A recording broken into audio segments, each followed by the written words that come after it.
Bonjour à tous et bonne fête de la Toussaint. Le président Alassane Ouattara a rendu une visite de courtoisie à son aîné, le président du PDCI RDA, Henri Konan Bédié, hier en sa résidence à Cocody.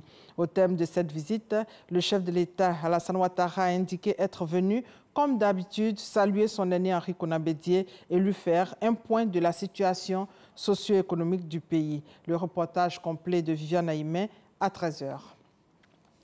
Ce 1er novembre, jour de tous les saints, inaugure aussi le mois des morts. Les chrétiens catholiques célèbrent l'événement dans les paroisses, événement marqué par des prières. À 13h, le point complet de Chris Diomandé. Ce 1er novembre, c'est aussi la journée africaine de la jeunesse. Cette année, le thème choisi est tirer pleinement profit du dividende démographique en investissant dans la jeunesse. Le gouvernement ivoirien saisit l'occasion pour faire le bilan des activités menées en faveur de la jeunesse, nous dit Grace Kando. La journée africaine de la jeunesse offre une fois de plus l'opportunité aux décideurs de renouveler leur engagement vis-à-vis de cette frange de la population. Selon les Nations Unies, dans les 20 prochaines années, la population jeune en Afrique avoisinera les 340 millions. Pour faire face à leurs préoccupations, plusieurs domaines doivent être pris en compte. Au titre de la santé, à travers la promotion de la révolution contraceptive.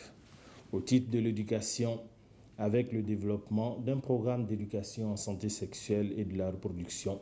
Au titre de l'économie et de l'emploi, par la promotion de la formation technique adaptée aux exigences du marché de l'emploi, au titre de la gouvernance, par la promotion de la culture de la bonne gouvernance, au titre du genre, mettre en œuvre les instruments internationaux, régionaux, sous-régionaux et nationaux en matière de droits de l'homme. En Côte d'Ivoire, l'État a fait de tous ces secteurs une priorité à travers le Plan national de développement PND 2016-2020. Ainsi, des actions et des investissements dans des secteurs majeurs ont été définis en vue d'instaurer un environnement favorable au plein épanouissement et au développement du potentiel de la jeunesse face aux défis auxquels celle-ci est confrontée. Dans cette dynamique, il a été créé un ministère chargé de la promotion de la jeunesse, de l'emploi des jeunes et du service civique. Cette toute première politique nationale de la jeunesse depuis son indépendance permet de relever les défis liés à la quête du dividende démographique. Elle se décline ainsi en 5 stratégies sectorielles que sont la stratégie nationale de promotion et de coordination des initiatives en faveur des jeunes, la stratégie nationale d'autonomisation des jeunes, la stratégie nationale de protection des jeunes, la stratégie nationale d'insertion et d'emploi des jeunes et enfin la stratégie du service civique. Dans le cadre de la valorisation des compétences des jeunes, il a été mis en place un répertoire des compétences qui contribue à la promotion des jeunes à fort potentiel. À l'étranger, attentat à New York, des témoins du drame sous le choc. C'est une attaque terroriste à la camionnette qui a frappé New York hier en milieu d'après-midi. Cela a été confirmé par les autorités de la ville.